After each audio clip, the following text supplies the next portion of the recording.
What's going on, everybody? JT's Reborn here, and welcome to another edition of After the Movie. This is something I'm re-recording from something I saw like over a month ago, and I figured, you know what, I saw the movie, I might as well just go ahead and post this video. I don't know why anyone would be watching it at this point, but if you're a subscriber and just like, I wonder what he did think of that movie, here we go. This is my review of Geostorm. I'm going to try and keep this brief because I don't feel like talking about Geostorm for an awfully long time. It's just one of those movies where, let's just go full spoilers ahead. Geostorm sucks. It's really, really bad. It's one of the shittiest movies I've seen this year.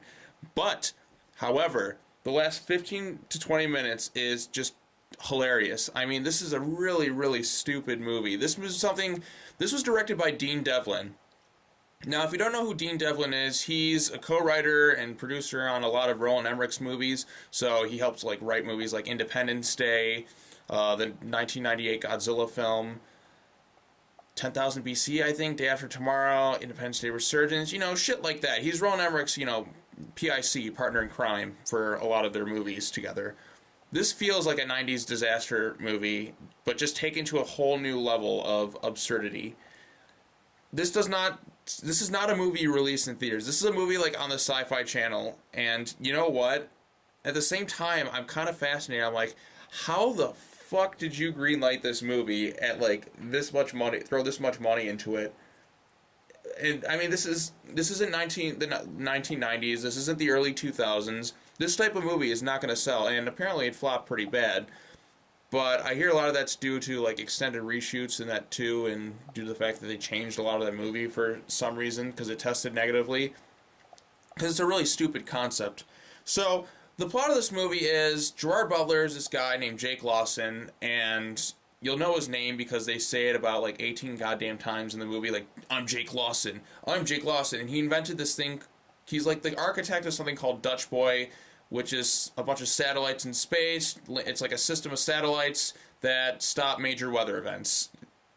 Yeah, I mean, that's real. Because apparently, climate change and global warming and all that caused a bunch of severe weather things that were wiping out everybody, and he's like, Dutch Boy can stop that. So now we know how to control the weather, so I guess we don't have to worry about anything else. We can just pollute as much as we want and not worry about climate change and all that shit, according to the movie, And yeah, they can stop all sorts of major disasters, but Gerard Butler gets fired from it because he didn't wait for a Congress approval to use Dutch Boy to stop a major typhoon, which would have killed a bunch of people. So the first few minutes is just a hearing, and then we cut to a few minutes later, or a few years later, I should say, and Gerard Butler is just doing his own thing when his brother comes in. He's like, hey, yo, man, something's going wrong with Dutch Boy. It acted up and it caused a bunch of shit to go wrong. He's like, no, impossible. Dutch Boy is the most perfect system of all time. And he's like, his brother's like, I want you to take a look at it. It turns out it's sabotage. And the explanation for this whole sabotaging of Dutch Boy is so stupid, but also so hilarious because there's so many other ways you can go about doing this. But we have a character, Secretary of State, played by Ed Harris. So immediately as soon as Ed Harris shows up and he's not the president, you know he's the villain. I mean, it's no big twist. So there's villains in this movie who are trying to use Dutch Boy to, reshape the world and eliminate the line of succession so Ed Harris can become president. I'm dead fucking serious. This whole plot is just so Ed Harris can become president and rule the world. I'm like, oh my god, this is... I mean, you could go about so many other ways in doing this. Why are you blowing up China? Why are you blowing up all this other shit? It's so pointless. You're endangering yourself too. Don't fuck with Mother Nature. That's the moral of the story. Don't fuck with it. Why are you constantly doing these stupid things? And then there's the ending of the last 15 minutes of this movie, which, by the way, there's not a lot of storm shit until, there's only about 15 minutes of storms in this movie. And by the way, the CGI, not that good.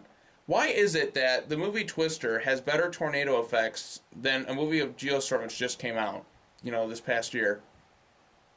Why? What's going on with it? So, yeah, there's that. Geostorm, the weather effects are pretty ridiculous. There's one ridiculous scene where all these fires are going off and some guy's escaping it, the temperature's rapidly increasing.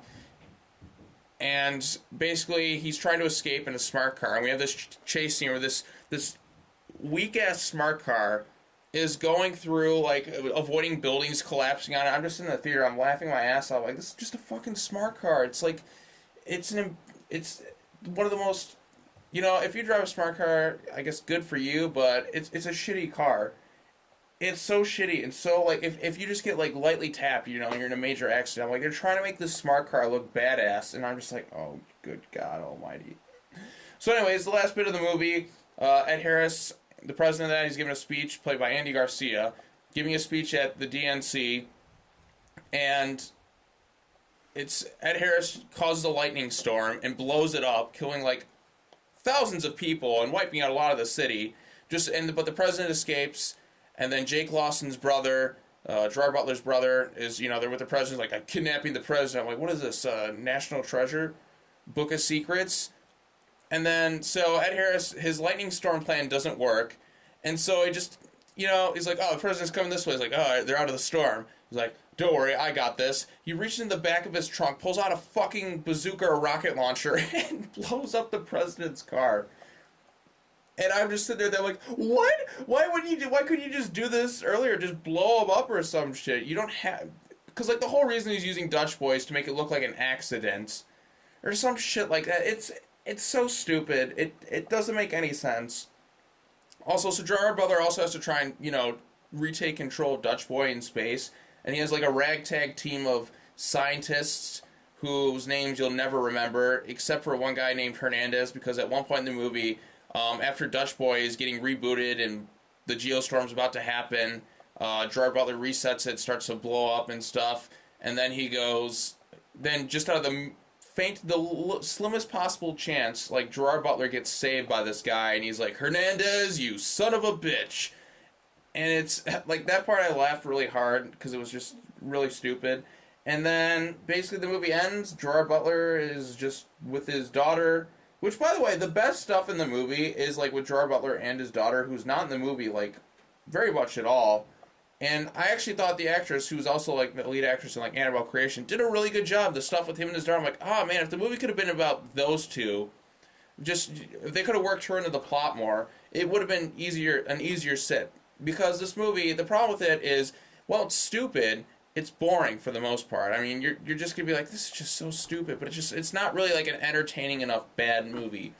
Like, if you sat through, like, the last 15 or so minutes, then I can if the whole movie is the last 15 minutes stretched out to, like, however long this movie was, I might have said this is worth checking out in the theater for, like, how a so bad it's good type of movie, but it's not really, like, that type of movie, except for the last 15 minutes, where it's actually kind of entertaining. So, if you end up watching this movie, watch it on Netflix, like, the last 15 minutes. I would not recommend seeing it in the theater. Well, at this point, there's no reason to, because it's pretty much all out of theaters, unless you count, like, dollar showings or something.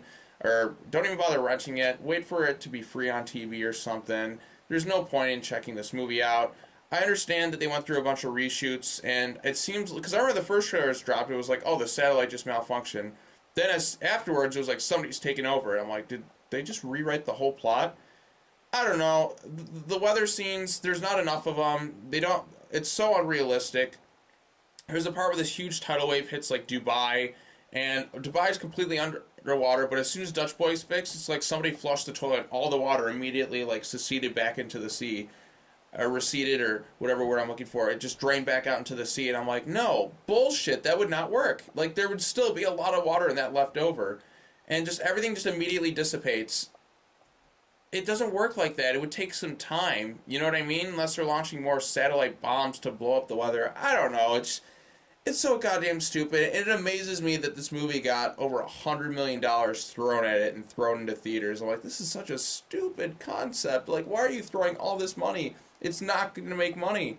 Nobody's going to go see it. I mean, I saw it, but I'm one of those people who looks for, like, sees pretty much anything in a theater, but, like, the mainstream audience is not going to go see, like, a weather storm movie. That time has passed. You know, it's not 2004 anymore. We've seen all the 90s disaster movies up to this point. You know what I mean? Oh, well, whatever. I think I've talked for, 10 minutes at this point? Yeah, so I'm going to go ahead and cut this video here.